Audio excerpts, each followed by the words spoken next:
तुम्हारे पास टाइम है, ठीक है, अभी भी तुम्हारे पास टाइम है। आज 11 तारीख है, अभी भी तुम्हारे पास 20 से 25 दिन है। और हमारी बात, पेपर आप देख चुके हो, ठीक है, पेपर आप देख चुके हो, जेईई मेंस 7 का पेपर कैसे आए थे, ठीक, उसके हिसाब से अब एक बात तो ये समझ में आ गई होगी कि अब सारा खेल रह गया है एक्यूरेसी का और स्पीड का, है ना, कि तू जितने क्वेश्चन आपको सपोज 25 सवाल तुझे करने हैं फिजिक्स में, तो 25 में से कैसे बिना कोई गलती किए, बिना कोई सिली मिस्टेक्स किए, कैसे तू बिल्कुल ठीक ठाक टाइम में, मतलब 40 से 45 मिनट के अंदर फिजिक्स का पेपर करके निकल जाए एक्यूरेसी के साथ। तूने देख लिया होगा एक एक सवाल तेरा अगर गलत हुआ है ना, तो उससे परसेंटाइल कितनी पीछे चली गई, ये तूने देखा होगा। हाँ, बात समझ में आ रही है? ये तो नोटिस किया होगा, याद करो, ठीक है, तुम याद करो, एक बार मैं पेपर लेके आया था यहाँ पर प्रयासवर पॉइंट में, जब तुम लोग परेशान हो रहे थे कि मॉक टेस्ट में 30% मार्क्स आ रहे हैं, सब 25% मार्क्स आ रहे हैं, ठीक है, तब मैं एक पेपर लेके आया था, आपको याद होगा तो। और पेपर मैंने ऐसे रैंडम पेपर उठाया था और उसके मैक्सिमम सवाल आप लोग सही कर ले रहे थे, ठीक, और तुम मुझसे एक ही सवाल पूछ रहे थे कि सर इसी लेवल का, सर इसी लेवल का सवाल आएगा, इसी लेवल। इस साल तो उससे भी कई गुजरे सवाल आए हैं, वो तुम लोगों ने देख लिया होगा। पता है तुमसे गलती कहां हुई है? तुमसे गलती हुई है नेगेटिव मार्किंग में, तुमसे गलती हुई है सिली मिस्टेक्स में, तुमसे गलती हुई कहीं ना कहीं हड़बड़ाहट में, टाइम मैनेजमेंट में। तुम ये गलतियां ठीक करनी है। वो कह रहा है यस सर करवाया था, वो तो हलवा था ना वो, तो उससे भी हलवा पेपर आए जेईई मेंस के इस बार।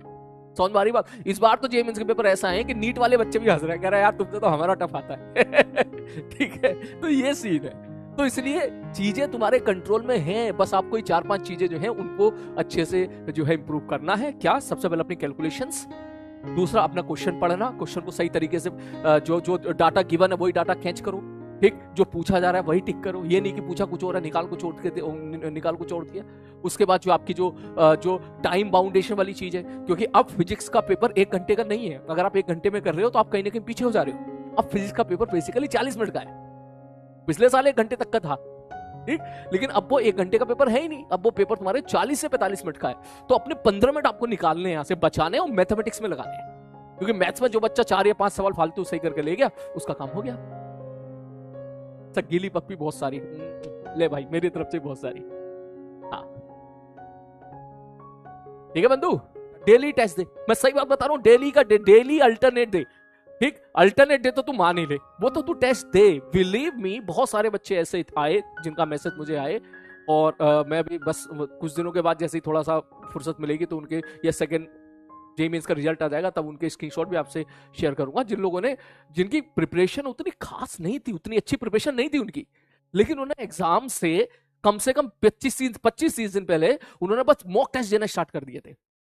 और जैसे ही इतने सारे मॉक टेस्ट उन्होंने दिए कि फिजिक्स और केमिस्ट्री की साइकोलॉजी तो वो समझ गए भाई साहब, कि ऐसे क्वेश्चन आते हैं और रिपीटेडली इसी प्रकार के बार बार सवाल आते जा रहे हैं, और वही चीज वो पढ़ के गए और वही चीज वो आया।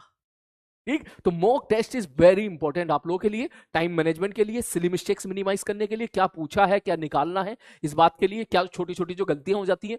दिक्कत तुम्हारे साथ थोड़ी ये हुई कि तुमने मॉक टेस्ट कम दिए और वो गलतियां सारी जो पहले करके जानी चाहिए थी वो एग्जाम में करके आ गए।